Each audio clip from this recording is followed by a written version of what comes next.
Today we're using Fernet-Branca. We're gonna make the Hanky Panky. Stay tuned. Yeah. No chipmunks. Welcome to Combat Cocktails! I'm your host, Derek Shore. That's Ian Andrews. And our producer is... Oh, we got one of those. Hanky Panky. Nope, that's Cocktail. Our producer is Matt Savicker. Matt Savicker. Right up there. Right there. We are going to make the Hanky Panky. This is a cocktail that's from Difference Guide. I didn't look up all the history because I don't know why, but there's no history here. So what the recipe, which is important, is 1 3/4 ounces London dry gin, 1 3/4 ounces of sweet vermouth, Yeah. dash of Fernet-Branca, or You only need a dash. 1/8 ounce, 1/4 ounce of freshly squeezed orange juice, and a orange zest twist. For What? Orange. Oh, so you're just going to zest it? Yep. Make the twist. Drop it in. How are you going to twist it? You're just going to do one of these twists like you're rolling a joint, or are you going to use a twister? Twist it. Okay. And we're going to stir it in a mixing glass and use a julep strainer to strain it into the cocktail glass. Right. 1 3/4 of an ounce. That's an inconvenient measure. It is. But you know what? It doesn't matter. It's parts. So it's really just equal parts gin and sweet vermouth, right? Right. With small part of Fernet. Yeah. So you're going to have just a little bit of orange juice so that it doesn't look like you're drinking too much alcohol. And then you have the sweet, well, that's still an alcohol, so it's mainly alcohol. This is going to be a stir drink because it's mainly alcohol. So you use Fernet, you haven't used that, right? You've used this? Yep. I'm just trying to move it so that we can utilize that camera this week. Oh, because we got last week? Yeah. Because I screwed up? Well, some of the shots I'm like, oh, this would be awesome. And no, it wasn't so awesome. Would have been awesome. Question of the day! I just thought I'd ask now. I don't have one though. Great thing. I don't have one either. Not surprised, Jen. Oh, not right. My live chat needs to definitely be kicking it up on my QOTDs because they're not helping me out, man. Well, they got good discussions going on. I got a question for you. You got one? Would you cut yourself? Did you really? I poked myself with a finger. I didn't cut myself. I'm okay. He didn't I was cut cutting the himself. knife and it just like went into my finger. I'm like, ah. Then you weren't paying attention. So you put the knife in your finger, That's but the you bottom didn't line. cut yourself. No, I got thick fingers currently. Now we got another Oh, hole. he's like squeezing. Another hole. Another hole. I dare somebody to fuck that thing. I'll give it a try. Pass. So you think that's gonna work there, buddy? Now that you're bleeding? Why did you out? get the orange one? He has an orange one. Yeah, he doesn't care. He's We forcing. only need 1/4 ounce. He's gonna so force it this doesn't subject. Question of the day: Do you? Squeeze that by hand. When you yeah, you can just like this. When you are making cocktails, especially those in the classic style, do you take the time to put on a garnish for yourself or for others? When I'm serving for others, I like garnish. I will What for was the others. question? If you do a garnish. or Yeah, you I didn't like. You guys are drinking Bloody Marys, no garnishes, no. What pickled fruit, vegetables, pickled vegetables. Pickled fruit would be weird. That would be a shrub. They should have garnishes, but I didn't do it. This has a garnish, but if I was to make it myself, I probably still wouldn't do it. Oh, I'd make the garnish. I could tell you'd make the garnish. He would have. Why? Because I'm high maintenance? Yeah. It's the high Is that maintenance what you're part. trying to say? If by you making garnishes doesn't really make high maintenance, it just means you do more work. You put more detail into it, which is good if it's not me, because then you could give me a cocktail with beautiful garnishes, and I'll just give you pure alcohol because I don't want to put any work into it. I think garnishes always work. Everyone always puts it in the first drink. And then When they you get have all. people over, Yeah. you always put it like in the Yeah. first drink. But I try to keep and then consistent. After that, you're like, But it depends on the garnish. Yeah. Now, Like a lemon peel? But a rind does give it Yeah. flavor. Yeah. Yeah, a cucumber is a nice easy garnish if the drink already has cucumber in it. Yes, you can so slice- like the Irish slice it like maids, cucumbers. it's easy to just make a slice and throw it on Right. there. If you're doing smashes or things that have fruit in them, then Doesn't matter. It doesn't matter. Our Pim's cup. Pim's The cup. whole cup The is the whole garnish. cup's the That's garnish. your garnish. Sangria, whole garnish. But like for this, I think it would make a big difference just from the zest perspective. But you know what? If you put a twist in there and people keep taking them out, like leave them on the table, then it probably just stop. Maybe just rub a little zest on there and hand them the drink and not give them the garnish. Because then you're gonna clean up the stupid little twists all over your table. I don't like to clean. I think garnishes after a while are. No, I like it. When you're drunk It- enough, it doesn't matter it anymore. tastes better. No, but that's the way our parties always go. Well, You make that's because cocktails, you after a garnish? while, Yeah. I mean. Yeah, if you once you've been drinking, That's That's what I'm saying. I know. Do I'm you just keep- telling you, it You tastes gotta better. get your stuff together. do you keep up with the garnishes until you're too drunk to care? So now we're getting a little bit of orange Photo? sediment in there, just because of the. You're gonna So the zest You gotta part. run it around the rim or light it with a lighter, run it around the rim. Needs a rim job. So picky, people. There you go. There you go. It fell right in. It's a really dark drink. It is. It's like an opaque Manhattan. That looks like that scared you a little there. It did. Well, no, because I was like, oh, the garnish literally just disappeared. So like how I just ate It some did. of this drink. I did too. I've been having a meal. Sorry. It's been a little Ooh. chewy over here. The garnish helps. Smells like oranges. Well, all right then. See? See? You're a little gracious on the pour. Let's go right up to the fill line. Ooh, I like that. Whoa! That's really good. It's still happening. Wow. Why isn't this? I would not think that is a gin drink. Ooh, bitter. Well, what's the flavors going on there? You get some eucalyptus from the Fernet, but not a lot.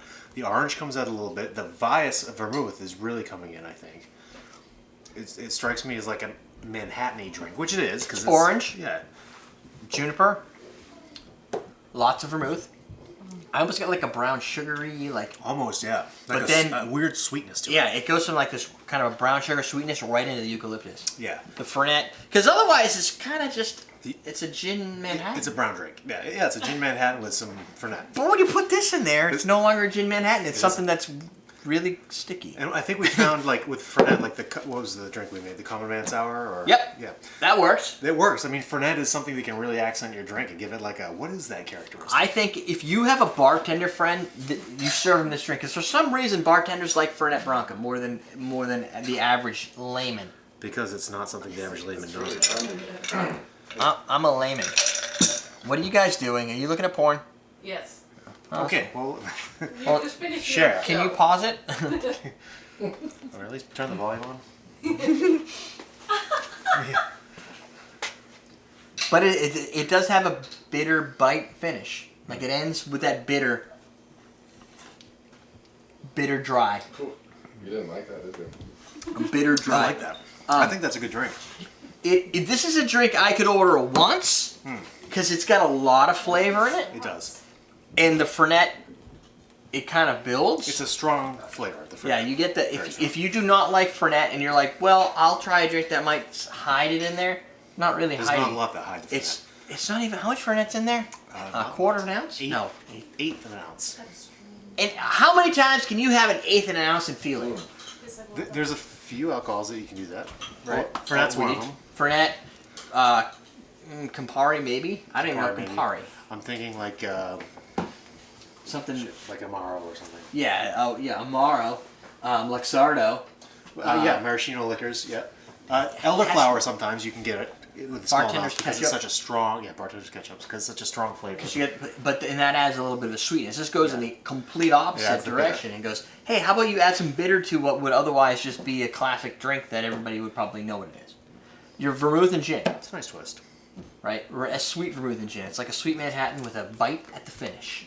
It tastes A like eucalyptus Hanky Panky. bite. I want Hanky Panky now. See? This will get you hanky panky. So, I don't know what's going on. Hey, I think it's a good drink for one. He would drink this all night. This is the type of drink he would make and he would just keep drinking. And I would get hurt, and it would be a terrible morning the next day, but I would enjoy it for the night. So there, I like classic cocktails that are different. Yeah, and that's a classic kind of cocktail. So So that is the key difference maker in It this is, drink. it So is. if you needed a reason to get Fernet, besides the fact that we have at least 5, 6, 7, 8 cocktails by now, with Fernet this would be a as good core one to jump into the component Fernet flavor. on the Totally Fernet cool. bandwagon with. Yeah, and then you could just do shots of Fernet with your friends. Really Yeah, trendy. it'd be cool. Right. If you want to support the show, Oh, well, yeah, I would love to. yeah, you could go to patreon.com/CMC to help donate to the show, become a producer, get producer's credit. And, That's the thing that slides over his head. Yeah, that person that was Yeah. Matt Savaker, who Yeah. was here. Yeah, he's a producer. Yep. Also, as a producer, Patreon producer, you also get early access to some of the upcomings. Yep. The last week, since this is actually the first week of full videos of the short and long series, Yes. I posted the short version of it for the Patreon people ahead of time by about a day and a half to just kind of throw it out there because I had it already done. Yeah, get some feedback. And plus I was like, hey, I just did this. I want to I edit stuff and I render. I'm like, I want to post it. And it was like at least another day, and I wanted to get feedback. And so sometimes I'll just stuff things out into the wild world of Patreon so people can see it. You can also go to everydaydrinkers.com/donate. I Yep. don't know if that works the same way for previews, but the Patreon stuff is a different channel. Yeah, it doesn't work with previews because I don't know how to get them access to it. Because I can put Patreon has the ability to put the video there. So you'd just be helping me by using that. But some people don't want to use Patreon. I understand. You can use PayPal, and I'm fine with that. Yeah. Good. Cool beans.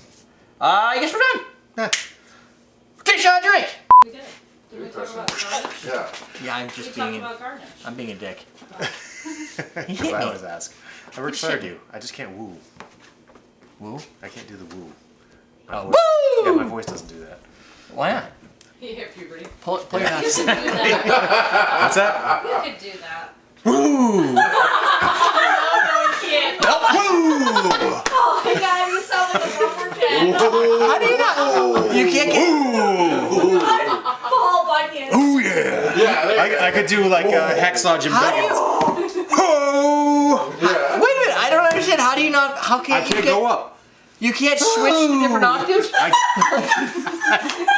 Woo! Like I can go woo. That's it's just use I my got deep nothing in voice. the upper range. Then you go woo. Then you go the opposite. You have to have both ranges. How do you only have one I range? have to. Woo! Dent it. Dance on it. Good. See, It makes me want to cough. He's like, It's gonna hurt my throat. that's like him trying to learn. No. I feel like Howard Dean. Maybe that's his For those of issue. you who remember the last presidential race. Maybe that's the issue. Maybe there are people that actually can't play in different octaves like that. That would be Ian. I can go low and I can go medium, but I can't go high. No. That's fucked up. I just thought. spicy and made me burn my throat. We're gonna kill Dan. I just thought everybody had the ability to go on all different. I just snorted. That's the Jalitha move. The J move. I don't know why I snorted. You ready, Ian?